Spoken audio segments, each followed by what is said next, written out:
కృష్ణకుమారి, మార్చి 6, 1933, పాత తరం సినిమా కథానాయిక. తెలుగు, తమిళ, కన్నడ భాషల్లో సుమారు 25 సంవత్సరాలకు పైగా 150 పైచిలుకు చిత్రాల్లో నటించింది. 3 జాతీయ పురస్కారాలు, రాష్ట్ర ప్రభుత్వ నంది పురస్కారాలు అందుకుంది. కోల్కతాలో జన్మించిన ఈమె తండ్రి ఉద్యోగరీత్యా పలుచోట్ల నివాసముంది. చెన్నైలో ఉండగా సినిమా రంగంలోకి ప్రవేశించింది. వివాహం తరువాత భర్తతో కలిసి బెంగుళూరుకు నివాసం మార్చింది. తొలి రోజులు ఈమె పశ్చిమ బెంగాల్లోని 1933, మార్చి 6న నౌహతిలో జన్మించింది. వేదాంతం జగన్నాథ శర్మ దగ్గర శాస్త్రీయ సంగీతం నేర్చుకుంది. షావుకారు జానకి ఈమెకు పెద్దక్క. మరో అక్క దేవకి కూడా 1-2 సినిమాల్లో నటించింది. కాని ఆమె చిన్న వయసులోనే మరణించింది. నాన్నగారి ఉద్యోగరీత్యా తరచుగా బదిలీల మూలంగా ఈమె విద్యాభ్యాసం రాజమండ్రి, చెన్నై, అస్సాం, కలకత్తా మొదలైన ప్రదేశాలలో జరిగింది. మెట్రిక్ అస్సాంలో పూర్తయిన తర్వాత మద్రాసు చేరిన వీరి కుటుంబం అక్కడే సినీ అవకాశాలు రావడం జరిగింది. సినీ జీవితం. ఒకసారి ఆమె తల్లితో సహా స్వప్నసుందరి సినిమా చూడడానికి వెళితే అక్కడికి సౌందరరాజన్ గారి అమ్మాయి భూమాదేవి కూడా వచ్చింది. సినిమా హాల్లో కృష్ణకుమారిని చూసిన ఆమె నవ్వితే నవరత్నాలు సినిమా కోసం అమాయకంగా కనిపించే కథానాయిక కోసం వెతుకుతున్నట్లు చెప్పారు. తర్వాత రోజే వారు కృష్ణకుమారి ఇంటికి వచ్చి తల్లిదండ్రుల అనుమతి తీసుకుని ఆమెకు ఆ పాత్రనిచ్చారు. అలా తెలుగు సినిమా తెరకు 1951లో నిర్మించిన నవ్వితే నవరత్నాలు సినిమా ద్వారా పరిచయం అయ్యారు. కానీ దానికంటే ముందు మంత్రదండం అనే సినిమా విడుదలైంది. తొలి చిత్రంలో నటిస్తుండగానే ఆమెకు 14 సినిమాల్లో అవకాశాలు వచ్చాయి. అప్పటికి ఆమె వయసు కేవలం 16 ఏళ్లు మాత్రమే. తర్వాత 1953లో తాతినేని ప్రకాశరావు N.A.T.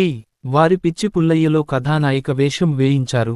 అందులో మంచి నటన ప్రదర్శించిన కృష్ణకుమారికి పినిశెట్టిగారి పల్లెపడుచు, బంగారు పాప వంటి మంచి చిత్రాలతో పరిశ్రమలో మంచి గుర్తింపు వచ్చింది. తరువాత ఇలవేల్పు, జయ విజయ, అభిమానం, దేవాంతకుడు మొదలైన చిత్రాలలో వివిధ కథానాయకుల సరసన నటించిన తన నటనకు గుర్తింపు తెచ్చిన చిత్రాలు కె. ప్రత్యేగాత్మగారి భార్యాభర్తలు 1961, కులగోత్రాలు 1962. భార్యాభర్తలులో అభిమానం గల టీచరు శారదగా ఆమె చూపిన నటన, ముఖ్యంగా శోభనం గదిలో భర్త సమీపించినప్పుడు చూపిన అసహనం.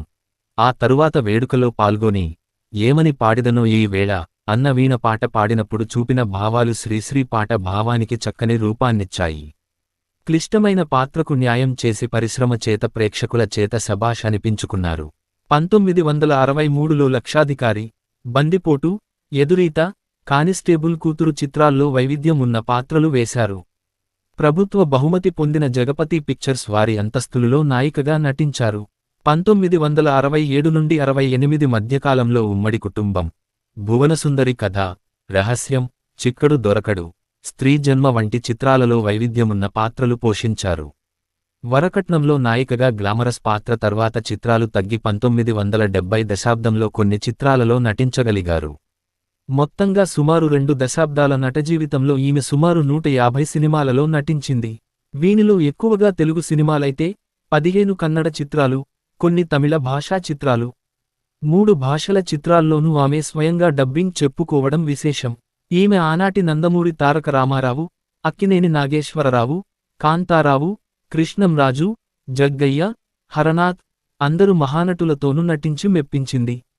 కాంతారావుతో కలిసి 28 జానపద చిత్రాల్లో నటించింది. బాలీవుడ్లో కిషోర్ కుమార్తో ఒకే ఒక సినిమాలో కథానాయికగా నటించింది. అప్పటికి హిందీ చిత్ర పరిశ్రమలో కృష్ణకుమారి పేరుతో వేరే నటి ఉండటంతో రతి అనే పేరుతో పరిచయం అయింది. దాని తర్వాత బాలీవుడ్లో పలు అవకాశాలు వచ్చినా తెలుగు సినీ పరిశ్రమను వదిలి వెళ్లలేదు. 1963లో కృష్ణకుమారి 16 సినిమాల్లో కథానాయికగా నటించింది. ఒక్క ఏడాదిలో అత్యధిక సినిమాల్లో కథానాయికగా నటించడంలో ఆమె రికార్డు ఇప్పటికీ పదిలంగా ఉంది. ఇందుకోసం ఈమె 3 నెలలపాటు 3 షిఫ్టులు ఖాళీ లేకుండా పనిచేసింది. వ్యక్తిగత విషయాలు. కృష్ణకుమారి బెంగళూరుకు చెందిన అజయ్ మోహన్ను పెండ్లాడింది. ఈమెది ఒక రకంగా ప్రేమ వివాహము. ఈమె భర్త అజయ్ మోహన్ వ్యాపారవేత్త. అతని కుటుంబం వారు రాజస్థానీయులు. స్నేహితుల ద్వారా పరిచయమై అది 1969లో వివాహబంధంగా మారింది. వ్యాపారరీత్యా భర్త బెంగుళూరులో ఉండగా ఈమె కూడా మద్రాసు వీడి బెంగుళూరులో మకాం పెట్టారు. కొంతకాలం విరామం తర్వాత అత్తమామల ప్రోత్సాహంతో తిరిగి నటించడం మొదలుపెట్టింది. కృష్ణకుమారి దంపతులకు సంతానం కలగకపోవడంతో అనాథాశ్రమం నుంచి ఓ ఆడపిల్లను దత్తత తీసుకున్నారు. ఆమె పేరు దీపిక. తాము కొన్న భవంతికి దీపిక పేరే పెట్టుకున్నారు. బెంగుళూరులో వీరికి 5 ఎకరాల ఎస్టేటు ఉంది. ప్రశాంత వాతావరణం, చుట్టూ పచ్చని చెట్లు, మధ్యలోని అందమైన ఇంట్లో ఈమె జీవితాన్ని సుఖంగా గడిపింది. వీరి అల్లుడు విక్రమ్ మయ్య, మనవడు పవన్. దీపిక తన తల్లి జీవిత చరిత్రను తెలిపే మై మదర్ కృష్ణకుమారి అనే పుస్తకాన్ని ఆవిష్కరించింది. ఈమెకు చిన్నప్పటి నుండి భానుమతి అంటే భలే ఇష్టం. అందువలన ఆమెతో కలిసి కులగోత్రాలు, పుణ్యవతి సినిమాల్లో నటించినప్పుడు ఎంతో థ్రిల్ ఫీలయ్యారు. మహానటి సావిత్రి ఈమెను స్వంత చెల్లెల్లా చూసుకునేది.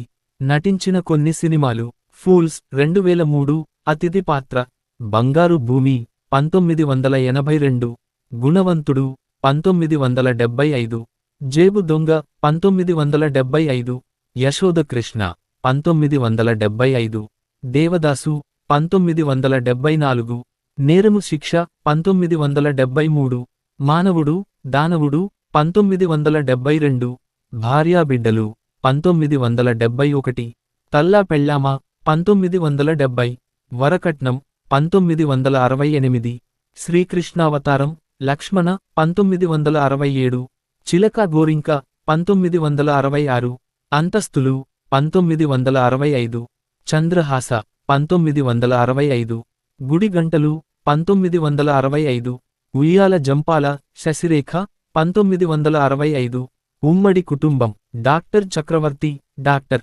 శ్రీదేవి 1964, ఆప్తమిత్రులు 1963, బందిపోటు 1963, చదువుకున్న అమ్మాయిలు వాసంతి 1963, దిల్ ఏక్ మందిర్ 1963, ఇరుగు పొరుగు 1963, కణ్ కణ్ మే భగవాన్ 1963, లక్షాధికారి 1963, పునర్జన్మ 1963, తిరుపతమ్మ కథ 1963, ఎదురీత 1963, కానిస్టేబుల్ కూతురు జానకి 1962, హరియాలి ఔర్ రస్తా 1962, కులగోత్రాలు సరోజ 1962, మోహిని రుక్మాంగద 1962, శ్రీశైల మహత్యం 1962, భార్యాభర్తలు 1961, శభాష్ రాజా 1961, సంపూర్ణ రామాయణం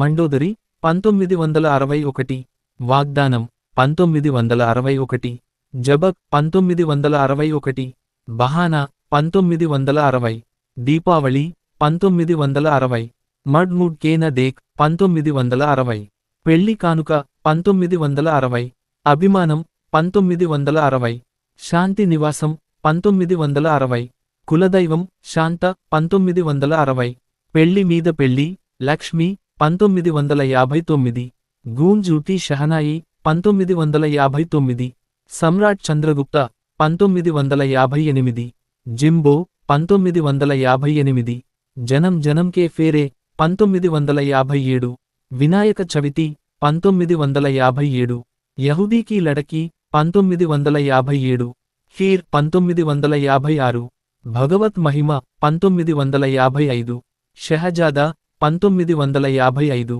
అంతా మనవాళ్లే 1954, లాడ్లా 1954, నాగిన్ 1954, పిచ్చి పుల్లయ్య 1953, బైజూ బావరా 1952, జాల్ 1952, దామాద్ 1951, నవ్వితే నవరత్నాలు 1951. పురస్కారాలు: ఈమెకు 3 సార్లు జాతీయ అవార్డులు, రాష్ట్ర స్థాయిలో నంది అవార్డులు వచ్చాయి. ఈమె కాంచనమాల, సావిత్రి, ఎన్టీఆర్ అవార్డులు గెలుచుకున్నది. బ్రిటన్లోని బర్మింగ్హామ్ సంస్థ వారి లైఫ్ టైమ్ అచీవ్డ్ అవార్డు పొందినది.